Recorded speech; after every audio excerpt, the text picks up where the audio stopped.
నిమ్హాన్స్లో join అయినప్పుడు ఒక గొప్ప ప్రొఫెసర్ ఉండేవాళ్ళు అనమాట. ఆయన పేరు ప్రొఫెసర్ ఏబి టాలీ.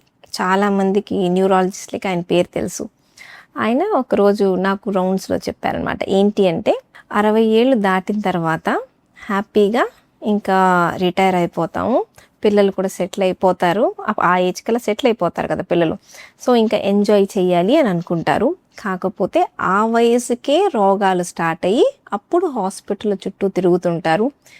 మామూలుగా హస్బెండ్ వైఫ్ ఇట్లా ఉంటే ఎవరైనా చనిపోయారు అంటే తర్వాత వాళ్ళ లైఫ్ ఇంకా దారుణంగా ఉండిద్ది అని నాకు చెప్పారనమాట. సో అది నాకు ఎప్పటికీ అది నాకు గుర్తుండిద్ది. మనం హ్యాపీగా ఇదిగో ఫ్రీ అయ్యాము అనే ఏజ్కే మనకి చాలాసార్లు రోగాలు వస్తుంటాయి.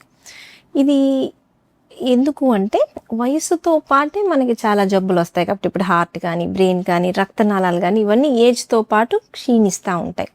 సో మనం ఇట్లా జరగకుండా ఉండాలి అంటే ఏం చేయాలి అంటే మనము ముందు నుంచే జాగ్రత్త తీసుకోవాలి. ఇప్పుడు 20లో నుంచే జాగ్రత్త తీసుకుంటే కదా ఇప్పుడు మన బాడీ అనేది ఈ వరల్డ్లో అన్నిటికన్నా కాస్ట్లీయెస్ట్ రియల్ ఎస్టేట్ అనమాట మన బాడీ అనేది.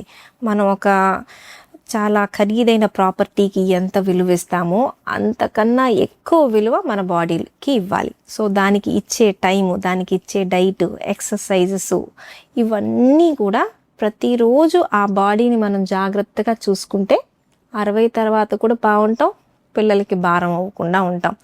లేదు ఇప్పుడు బాగా సంపాదించాలి, పిల్లల్ని సెటిల్ చేయాలి, నా ఒంటిని నేను వదిలేస్తాను, ఎస్పెషల్లీ మదర్స్ చేస్తుంటారనమాట.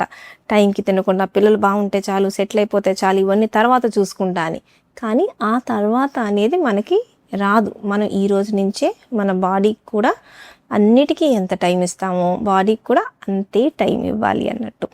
కాబట్టి చిన్న ఏజ్ నుంచే మనం ఈ బాడీని చాలా చాలా జాగ్రత్తగా చూసుకోవాలి.